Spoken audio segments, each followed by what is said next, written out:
the Thai government recently came out and said, well, they had one of the princesses had had it. She's in a coma because of taking a booster, I think. Yeah. And they came out and said against Pfizer. Apparently, they're going to break the Pfizer purchase contract. I've read one of the early statements then contradicted that position, but now apparently that's the case. I haven't followed the story as close, rigorously. How was Bill Gates involved in all this? You mentioned him earlier, and didn't he recently come out with a statement about the vaccine, the same statement maybe you made 2 years ago that got you banned? Can you expand on that? So first off, how was he involved? Clearly, as one of the two major funders, and really, I think World Economic Forum and Bill Gates to consider those independent entities is not really valid. They're interdigitated. With Bill Gates, you have to remember that the foundation also will benefit from the entire Warren Buffett portfolio, will be wrapped into that.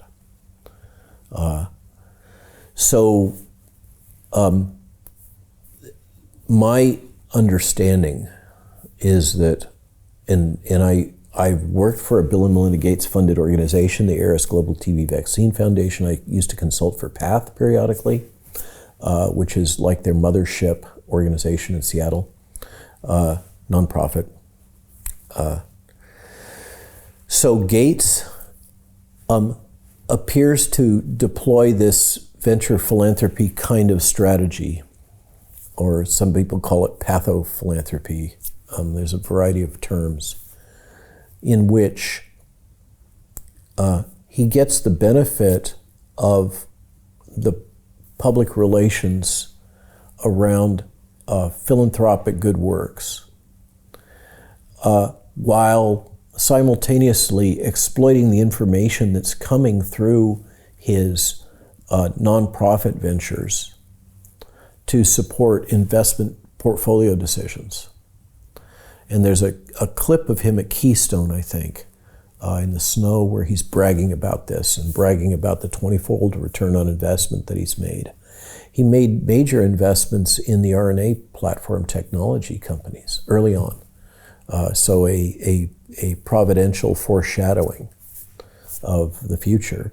I mean, in terms of, as somebody who's been involved in the investment community, you can appreciate the value of being involved with the governments in planning how they're going to respond to a public health crisis when you're intimately integrated into the public health product development ecosystem.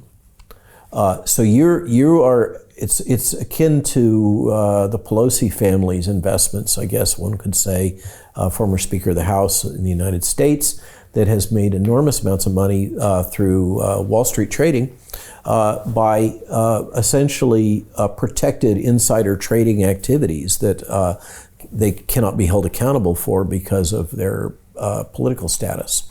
And in Bill's case, he clearly has insider information. He's actually shaping government policy and WHO policy in real time. Apparently had a major role in the appointment of Tedros, for example. So he's actively shaping policy while he's making these nonprofit investments and simultaneously managing a massive investment portfolio that also includes investment in this same industry, from which he has bragged that he got a 20-fold return on his vaccine investments that were strategically aligned with what the government policy ended up being. Is China also involved in putting Tedros in the WEF? Yes, absolutely. So that's a link. Well, you know that the WEF, everybody thinks the World Economic Forum just meets in Davos for their bacchanal in the winter. But since the 70s, they have had a rotating summer meeting in China. There's 2 different cities that they go to. The BlackRock, State Street, Vanguard, that integrated thing, whatever it is, that all cross-owns each other, is actively investing in a very large portfolio of Chinese projects, and capitalizing a lot of the Chinese building and investment strategy. So it's really no longer, I like to say, with these large blocks of capital, once upon a time, capital was more constrained by national boundaries. The classic criticism of capitalism is the extraction of surplus value from labor and then exploitation of that for further growth. And another theory developed here in this island,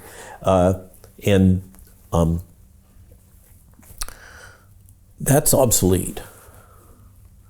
The idea that the capital stays, whether it's extracted from natural resources or from labor, that stays within the boundaries of a nation state or allied with that nation state government under which it derived.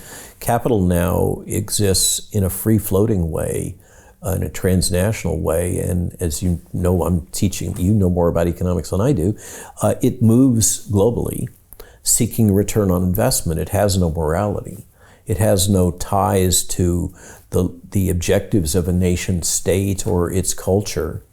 It has no ties to religion or, with the exception of the Catholic Church's banking. But for the most part, it exists in an independent, free-floating environment where it merely pursues the only objective of growth in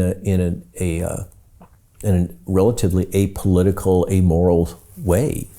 And so if you get best return on investment using the Chinese model, of course you're going to do that. You're going to justify it, as to do otherwise is to compromise your fiduciary duty to your stockholders and your investors, right? And so that's how it behaves. And Gates and Warren Buffett are absolutely part of that ecosystem. And so Gates has this unique position where he's crafting government policy, he's crafting WHO policy, he's building momentum through his unique access to press.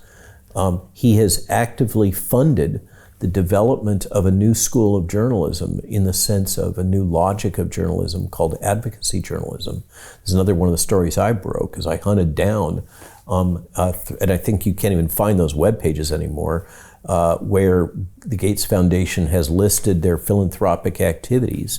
And this includes a number of major awards to places like the Columbia J School, School of Journalism, to advance advocacy journalism curriculum, which has become the new trend. I argue that advocacy journalism, by its very definition, is propaganda. So Jim Rickards has just recorded a video that's not available to anyone in the public, and he's going to be talking about how this upcoming recession is going to be fast, it's going to be bloody, it's going to be nasty. But at the same time, he's going to show you how you can position yourself to profit from all of this chaos. Now, we've made this video only available to our viewers. Go to londonreal.tv/Jim. Watch that immediately. I can't say enough good things about Jim Rickards. He understands the global economic system better than any guest I've ever had on London Real.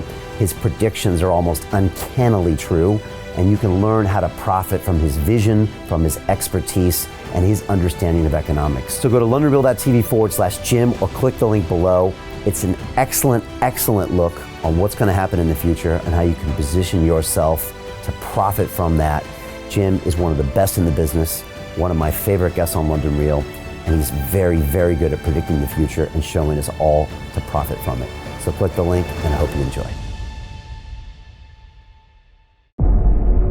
The greedy bankers are about to do it again. In 2008, they crashed our financial system and nearly bankrupted the entire global economy. Then they received trillions of dollars in government bailouts. And after, they demanded fat bonuses paid for by you, the taxpayer. It turns out the banks haven't just been screwing the American taxpayers, they're also screwing over their investors. Turns out the banking industry is the worst place you could put your money, despite enormous taxpayer bailouts. Now the bankers are back to take away your financial freedom. They lie and tell you that cryptocurrency isn't safe. They try to make it illegal for you to choose how to invest your hard-earned money. They lie and say cryptocurrency is used by money launderers and criminals. But look at the record. It's the banks themselves that launder hundreds of billions of dollars every year to the biggest criminal operations in the world. Leaked documents have revealed how some UK banks have helped criminals, money launderers and Russians under sanctions. American authorities discovered that the Sinaloa cartel moved $881 million through HSBC accounts as bank officials turned a blind eye to the illegality. The bankers lie and say cryptocurrency is not a real investment. Meanwhile, the smartest CEOs in the world are buying billions and billions of it. The truth is that banks lie about cryptocurrency because it makes them scared. The banks take $9 trillion per year of your hard-earned money, and they are worried that they will finally be exposed. They're scared because crypto means they can no longer control your money, which means they can no longer control you. They are scared because you might actually understand your money and intelligently decide what to do with it. Now is the time for us to come together, fight back, and take control. It's time to educate ourselves, our families, and our communities. Because financial education means financial freedom. We know that cryptocurrencies will help us build the new decentralized financial system of the future. A banking system that is of the people, by the people, and for the people. A banking system where access to finance is a fundamental human right. A banking system that is free and fair and welcomes all humans on this earth. The DeFi revolution is happening. We, the people, can no longer be fooled. We choose to take control of our finances. We choose to take control of our freedom. We choose to take control of our future. Join us, and let's take back our financial freedom forever.